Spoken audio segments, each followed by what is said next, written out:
हेरोद ने ईसा की चर्चा सुनी क्योंकि उनका नाम प्रसिद्ध हो गया था।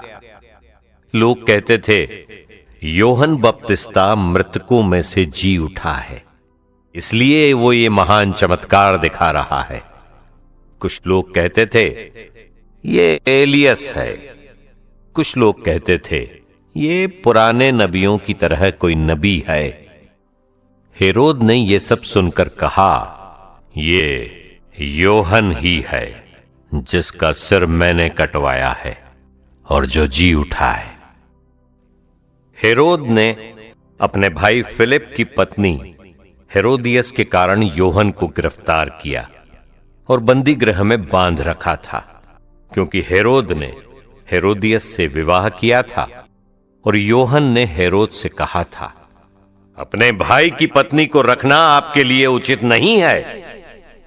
इसी से हेरोदियस योहन से बैर करती थी और उसे मार डालना चाहती थी, किंतु वो ऐसा नहीं कर पाती थी, क्योंकि हेरोद योहन को धर्मात्मा और संत जानकर उस पर श्रद्धा रखता और उसकी रक्षा करता था। हेरोद उसके उपदेश सुनकर बड़े असमंजस में पड़ जाता था, फिर भी वो उसकी बातें सुनना पसंद करता था। हेरोद के जन्मदिवस पर हेरोदियस को एक सुअवसर मिला। उस उत्सव के उपलक्ष्य में हेरोद ने अपने दरबारियों, सेनापतियों और गलीलिया के रईसियों को भोज दिया। उस अवसर पर हेरोदियस की बेटी ने अंदर आकर नृत्य किया और हेरोद तथा उसके अतिथियों को मुग्ध कर लिया। राजा ने लड़की से कहा, जो भी चाहो मुझसे मांगो, मैं तुम्हें दे दूंगा। और उसने शपथ खाकर कहा, जो भी मांगो, चाहे मेरा आधा राज्य ही क्यों ना हो, मैं तुम्हें दे दूंगा। लड़की ने बाहर जाकर अपनी मां से पूछा, मैं क्या मांगू?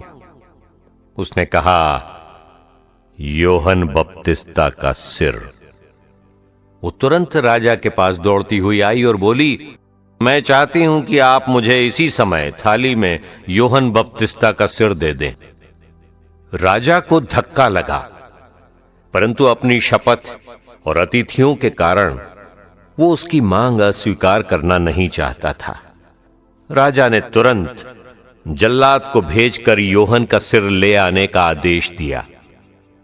जल्लाद ने जाकर बंदी गृह में उसका सिर काट डाला और उसे थाली में लाकर लड़की को दिया और लड़की ने उसे अपनी मां को दे दिया।